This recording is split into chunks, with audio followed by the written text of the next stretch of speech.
Hello, everybody, and welcome to Nicholas Lorimer's Stand-In. I'm Sara, and I'm here for today for the Daily Wrap. And my guest is Makone, Makone wearing the lovely top, and Maja, and I don't know if that works, but I thought we'd start off with the all-girls edition of today's show by talking about something that you couldn't make it up. It's really impressive. Fikile Mbalula, the ANC Secretary General, the intrepid ANC Secretary General, is going to Moscow, where several political parties from the global south will finalize the details of a structure that is going to be formed to confront neocolonialism. And it's an initiative of the United Russia Party, which is aligned with Russian President Vladimir Putin.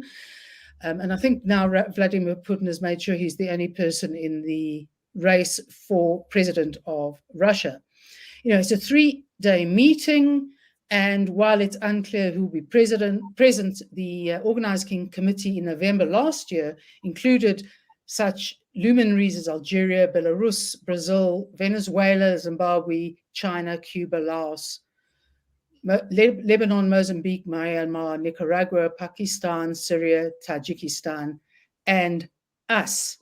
And basically they want, I assume, to create a vanguard against the nasty capitalist West, and particularly in light of the fact that South Africa is on the receiving end of the United States Congress, which has put forward a bill to question, for all those reasons, the relationship they have with us. Makone, your take on this extraordinary gathering? I can't imagine, Sara, a better company to learn from about neocolonialism than Cuba and Russia and China. These countries, year after year, have the absolute worst corruption perception scores. Even their democracy perception scores are terrible. South Africa was recently downgraded to a flawed democracy due to our very own sterling record of corruption. And so I truly cannot imagine learning from better people than countries that basically, I imagine this is a gathering of either oligarchs or people that have been enriched by benefiting from state contracts. So yeah, must be very insightful. Wish to be a fly upon a wall in that room. Well, I think there are two particular takeaways. One is that Russia is currently the colonialist de jure. Its imperialist ambitions, have expressed himself for the last 2 years by attacking Ukraine with the aim of sort of liberating it from its un-Russian state. And the other thing is that you're dealing with, for example, with countries like North Korea and Syria, are countries whose human rights records cannot even be spoken of because they don't have any human rights. Yeah, certainly. I think, listen, there's a valid case to be made about neocolonialism, right? There are certain economic trade pressure points that make Africa, particularly as a continent, vulnerable. And I would understand why countries like Mozambique and South Africa would take issue with that, let's say. I just don't see how running into the arms of China and Russia, which has mercenaries in Africa. You know, China has some of the worst trade deals, some of the most exploitative trade deals in Africa. Why these countries, these particularly African countries, would think running to the arms of more authoritarian regimes would be fruitful to have a conversation about bringing neocolonialism down. Yeah, well, I think this is a subject of a much longer video. So I think let's go on to the next subject, which is, I think, quite an interesting one. It's not a sort of earth-shattering issue, but it highlights something I think that's very important. Yesterday, the IFP's head one, Mr. Hlabisa, has said, and I think this is important in response to Sona, that the ANC was not the party that liberated South Africa alone, but it did destroy the economy single-handedly. And I think what is important from this is to be reminded apartheid went into decline for a whole lot of reasons, a lot of which had to do with the actions of the ordinary citizen in ignoring very unjust laws and ultimately just doing what was necessary, and society changed and the pressure ramped up. So it was much more than just the ANC. In fact, the ANC's arguably its actual struggle outside of the borders was even characterized by its Russian masters as pretty disastrous. And then it learning from the North Vietnamese, it embarked on the People's War and did more damage to Black South Africans who were in their own way putting down apartheid than even the ANC was. Your view on that perspective? No, they certainly did not like competition in terms of bringing down the apartheid regime.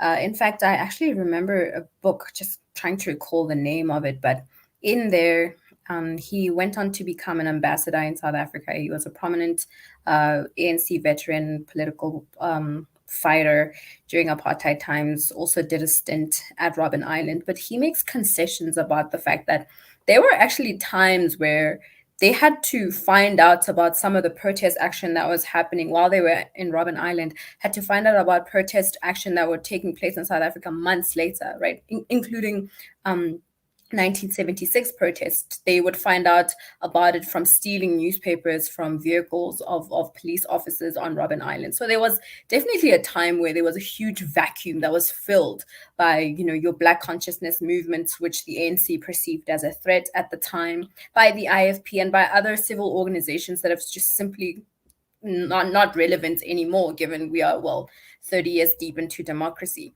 So Hlabisa is absolutely right to say that the sole blame of the collapse of our economy, devastation of our economy, of our state-owned entities, is wholly due to the ANC. But that bringing apartheid down was a group effort. Mm-hmm.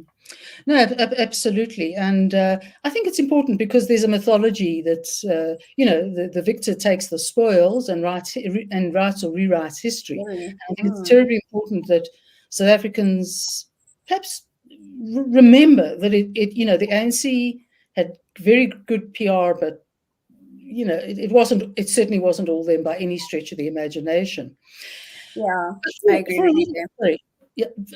For a little bit of fun, and under the heading of sheer chutzpah, the EFF went at 4 a.m. this morning, I think it was this morning, to welcome Bafana Bafana back into the country after achieving a creditable, the third position, bronze, in the African Cup of Nations.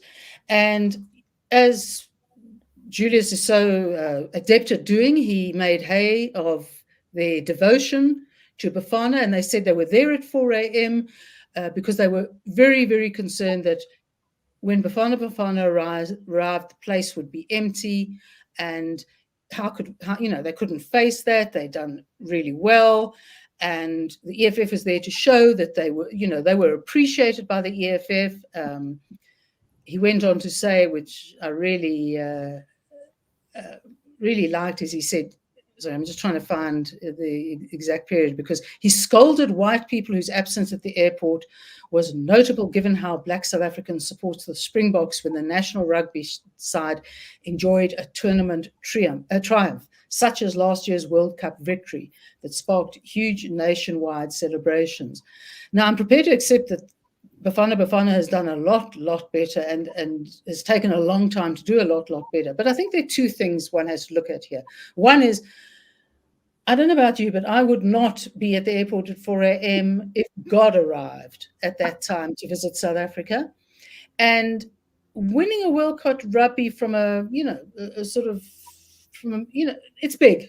And coming third in the African Cup of Nations is biggish, but not in the same league.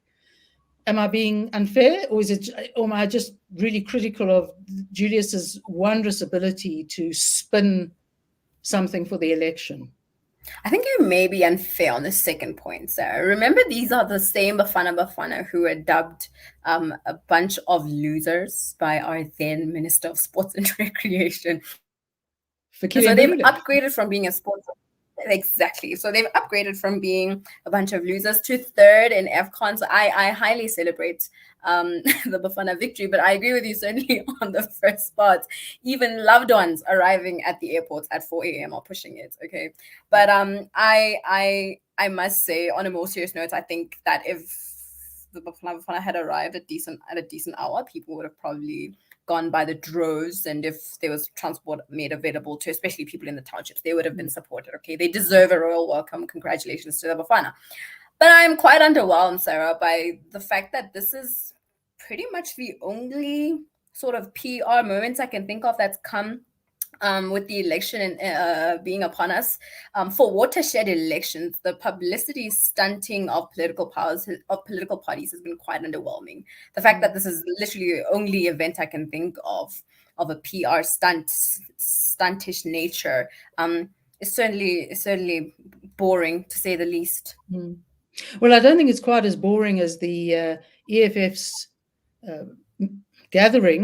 meeting event in Durban at the weekend, at which it launched its election manifesto. And I think they probably miscalculated that over 5.5 hours of manifesto meeting would wear even the most devoted EFF member down. So let's say from a PR point of view, the EFF is probably missing a little bit of a boat on timing. So on that less than supportive note, thank you for being with us today. And I think Nick will be back in the hot seat tomorrow. So we will not have an all-girls version tomorrow. Sorry for that.